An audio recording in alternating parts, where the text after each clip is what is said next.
Hello in the dark, everyone. Welcome. This was one of the greatest horror games I've played in my entire childhood. My god, it's so good, it's so nostalgic to me.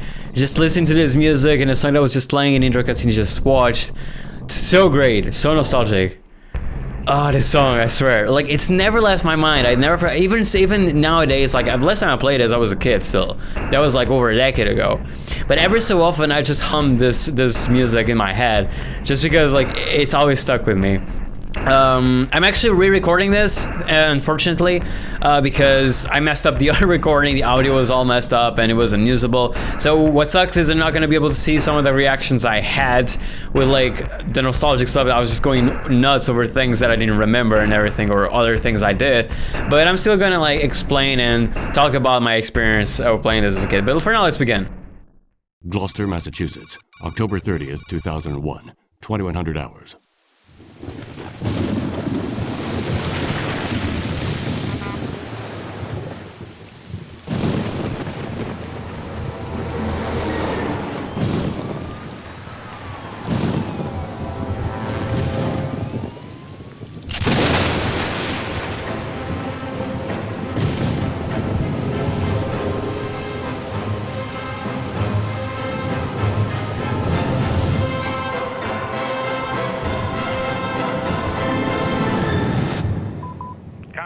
This is Fisk.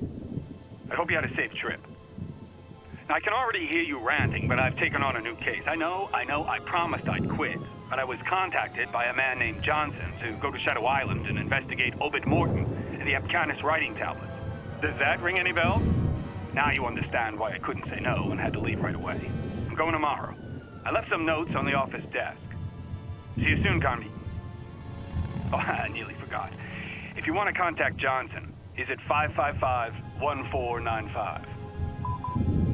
Boston Police Department. Name Fisk. First name Charles. Date of birth February 17th, 1944. Presumed date of death October 24th, 2001.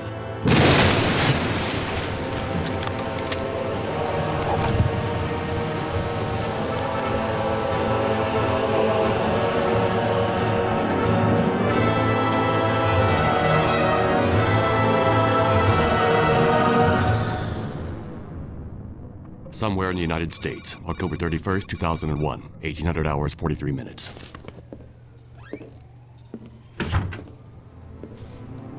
So? They'll be on Shadow Island in about an hour. Carnby's a loose cannon, but we had no real choice. And the professor? Professor Eileen Sedrak is convinced that Obed Morton is her... We had no trouble persuading her. I must have those tablets in their translation. Is that clear, Johnson? Perfectly, sir. Daddy?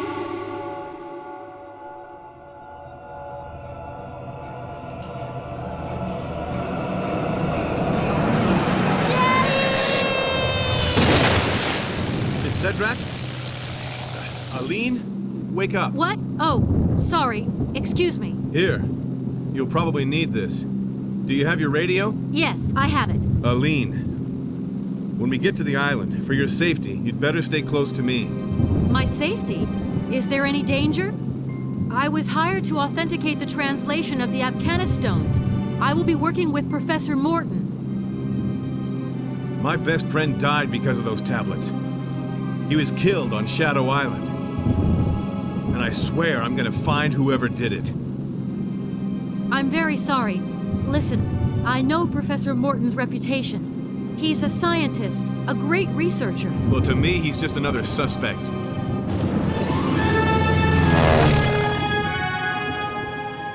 We're getting close. Shadow Island. What was that?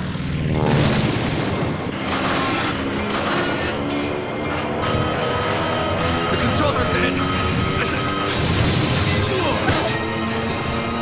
What's that on? We have to jump!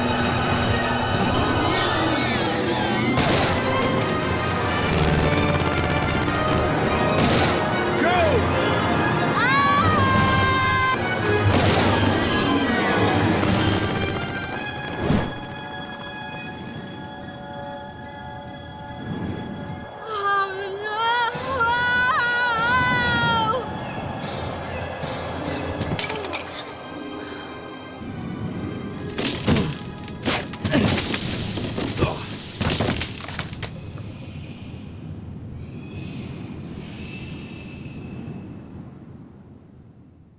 And here we are, the character selection screen. That is correct. You can play as both Edward and Aline, one at a time, obviously, but you can choose who you want to start with and play the game through as, and then you can do a second playthrough with the other character if you would like to. So I'm going with Edward. That's the one I have the most memories of, and that I actually remember like most of the beginning. I really like his playthrough as well. So yeah, this was a PlayStation 1 game that I've played decades ago, or you know, more than a decade ago at least. I want to show you something real quick. I have a lot of things I want to talk about in this game. Something that used to scare me a ton as a kid was right here. Bam. Yeah, those zombies or whatever they are. Man, that always startled me so often when I was a kid. Jesus Christ.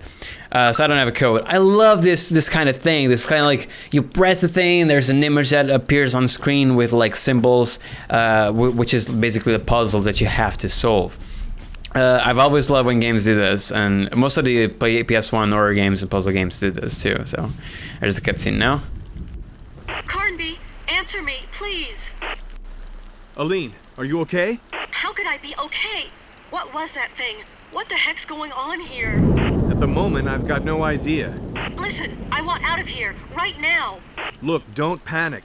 I'll think of something. Where exactly are you? On the roof of some kind of manor.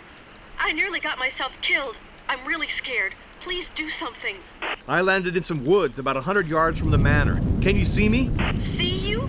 How could I? Help me, for Christ's sake. Turn on your flashlight. Okay, I can see you now. Okay, I see you too. Here's what we'll do. Try and get inside the manor, then find a place to hide. I'll come looking for you. How long will that take? I don't know. As little time as I can. What? Aline, I'll come for you, and that's a promise. Hurry. Alright, now we're gonna go for Aline, and we're gonna find her. We'll go through, oh, the music. Man, I know I'm re-recording this and I already listened to it, but like every time it just kicks in, there's blood. I love it. Like, I love the soundtrack for Alone in the Dark. And it screams. Oh my man. God. You find this dude, he's armless here. No, don't move. Don't move. Leave me be. I'm gonna die. I'm gonna die. Who did this to you? This island is a hellhole. Not men. Filthy beasts. Flee! Get out of here any way you can. How did you get here? The boat. Last shipment. He shot everyone. Who's he, I wonder? Look, just try to stay calm. You've got a gun. I'm leaving you some bullets. I'll go and find help. Help. But you'll die like everyone else.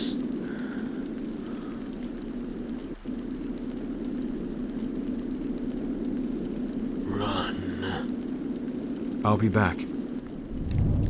We'll be back. And there's a key here. Something I really like is you can see if you point your flashlight at things that you can pick up, they actually shine. And there were a lot of games back then that did this.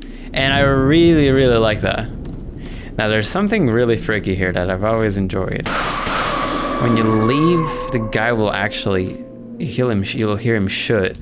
And you hear some scream and he's gone. All there is like blood and entrails, but you don't actually see him. And I've always wondered, like, what happened to him? Because, like, I'm guessing he's dead. And you'll see what that sound of the screaming sound was, too. So now we're gonna open this door. It's locked. We have to use the key we just got. And I've always liked this mechanic system where you have to actually access your inventory and press use on the item to actually use it instead of just unlocking things automatically. Now here's a cutscene that I didn't actually remember was there with the dogs. I remembered the dogs, but I didn't remember this cutscene anymore.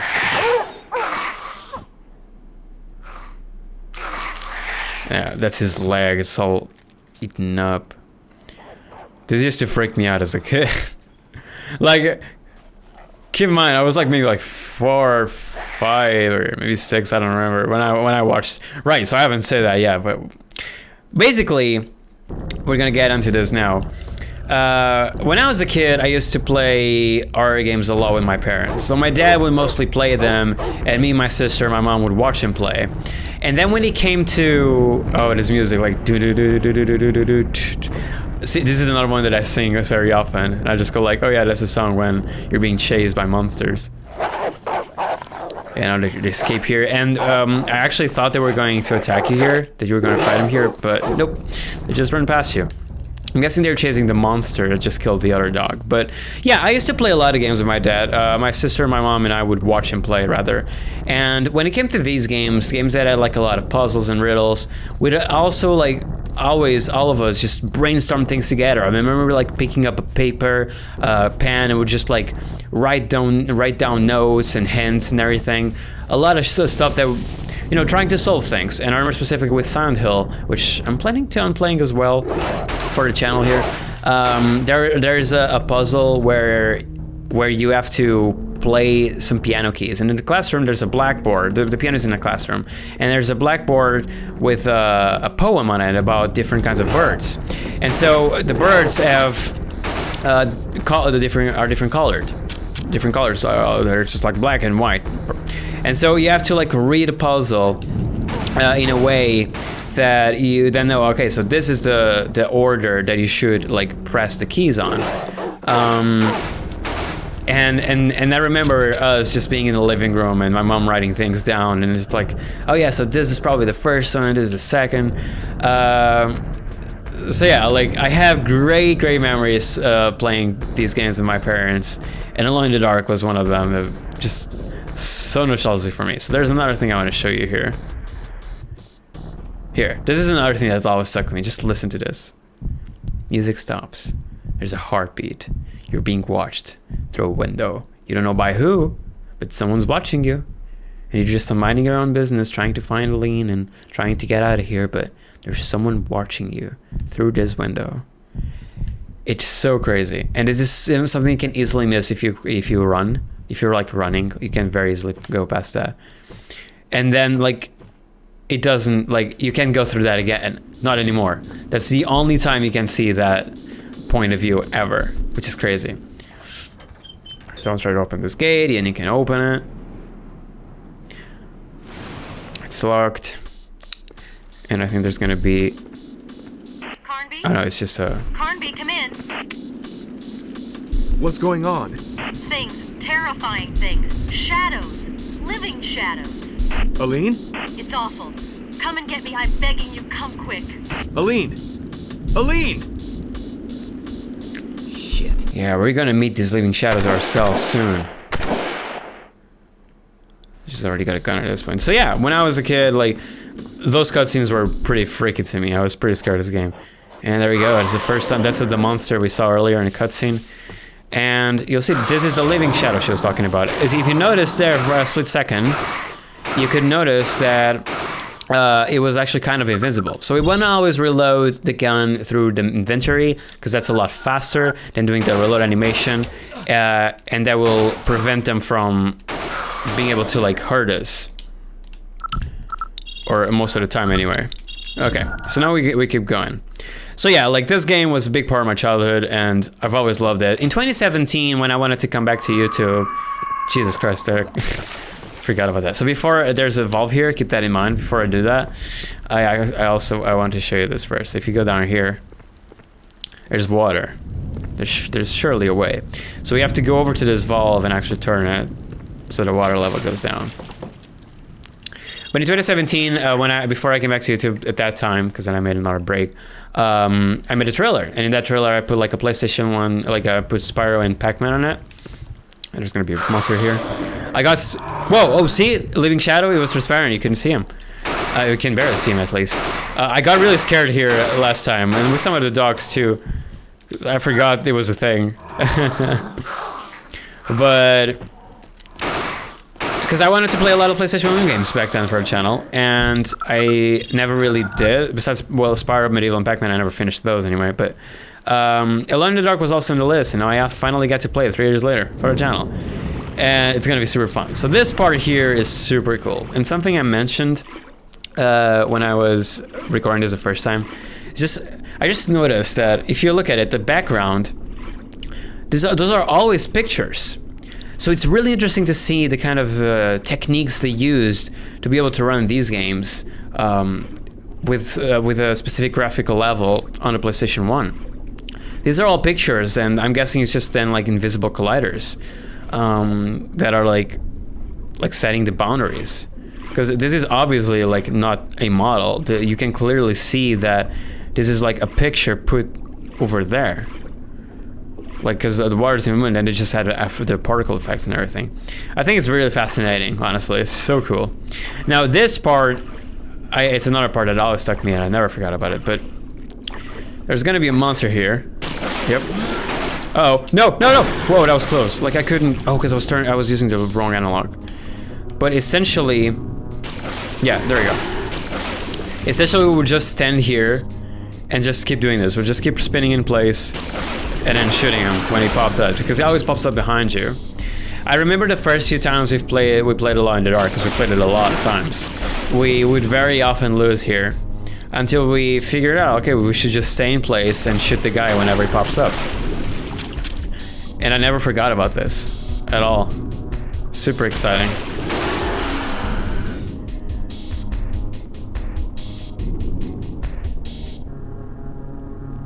And okay, he's dead. So I don't think there's anything you can pick up here, so we're just gonna proceed.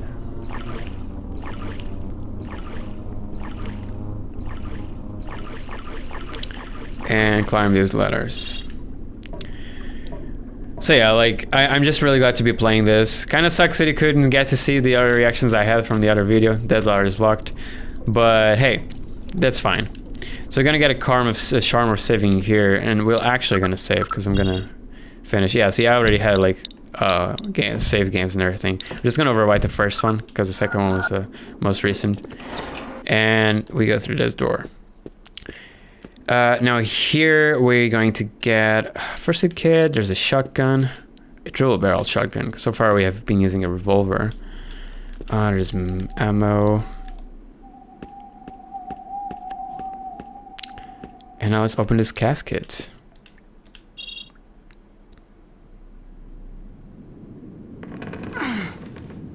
No. Oh, we're gonna stop there. Got a little nice cliffhanger there. What's gonna happen? Well, don't miss the next episode next Monday. Make sure to subscribe so you don't miss it. I hope you guys will enjoy this Alone in the Dark series.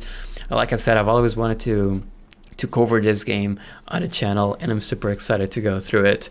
It's a really good game, from what I remember at least. And I'm really curious about the ending, because I don't remember what it is exactly like, but I remember snippets of it, and I just can't wait to get to it and to see like what most of the journey is going to be like, because most of what I remember is really from this beginning part of the game. I don't remember most of what's going to happen after we leave the manor. So we're excited for that. But anyway, if you guys enjoyed this video, please subscribe, and if you like, comment down below anything you want. Tell me about nostalgic experience you have. Did you play Alone in the Dark? What did you think of it? Did you like it? Or tell me other like PlayStation 1 games that you've played that you really hold dear to you and that were like great games from your childhood.